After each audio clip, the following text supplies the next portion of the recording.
پھر اس کے بعد مسلمانوں کو یہود و نصارہ کے ساتھ قلبی دوستی لگانے سے منع کیا گیا، کیونکہ وہ امت مسلمہ کے سخت ترین دشمن ہیں۔ فرمایا اے ایمان والو، تم یہود و نصارہ کو دوست نہ بناؤ، وہ آپس میں ایک دوسرے کے دوست ہیں۔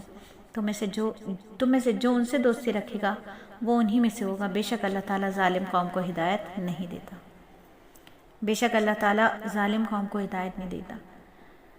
تو اللہ فرماتے ہیں آیت نمبر 51 میں، اللہ فرماتے ہیں کہ اے ایمان والو، یہودیوں اور نصرانیوں کو مددگار و یار مت بناؤ، یہ خود ہی ایک دوسرے کے یار و مددگار ہیں، اور تم میں سے جو شخص ان کی دوستی کا بھرم بھرے گا پھر وہ انہی میں سے ہوگا۔ یقیناً اللہ ظالم لوگوں کو ہدایت نہیں دیتا۔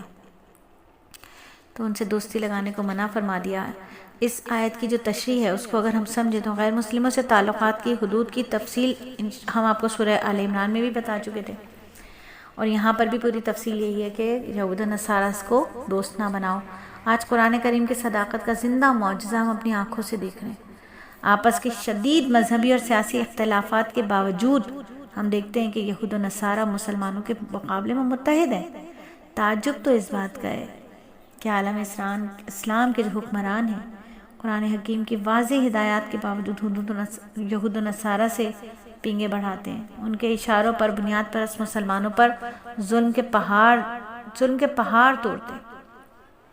کفار کے ساتھ جب قلبی دوستی لگائی جائے گی تو ارتداد کا خطرہ ہے، اس لیے اگلی آیات میں اس ارتداد سے بچنے کی تلقین کی گئی، کیونکہ ارتداد سے سارے اعمال باطل اور ضائع ہو جاتے ہیں، مسلمان انسان پر ہمیشہ کے لیے دوزخ واجب ہو جاتی ہے۔ ساتھ ہی یہ بھی وضاحت کر دی کہ اللہ کا دین تمہارا محتاج نہیں ہے، اگر تم مرتد ہو جاؤ گے تو اللہ تعالیٰ تم سے بہتر لوگوں کو دین کی خدمت کے لیے کھڑا کر دے گا۔ فرمایا اے ایمان والو، اگر تم میں سے کوئی اپنے دین سے پھر جائے گا تو اللہ ایسے لوگوں کو پیدا کر دے گا جن کا وہ دوست رکھے اور جسے وہ دوست رکھے، اور جو مومنوں کے حق میں نرمی کریں اور مسلمان کافروں سے سختی سے پیش آئیں، اللہ کی راہ میں جہاد کریں، کسی ملامت کرنے والے کی ملامت سے نہ ڈرے۔ یہ اللہ کا فضل ہے، وہ جسے چاہتا ہے دیتا ہے۔ اللہ کشائش والا رزق اور جاننے والا، اللہ کشائش والا اور جاننے والا ہے۔ تو آگے فرما دیا کہ تم کافروں سے سختی سے پیش آؤ۔ اللہ ایسے لوگوں کو بھیج دے گا جو کافروں سے سختی سے پیش آئیں گے۔ اللہ محبت کرے گا جن سے، اور وہ جو اللہ سے محبت کریں گے۔ تو بس اپنے دلوں کے اندر تو کم از کم کفار اور یہود و نصارہ سے وہ رکھیں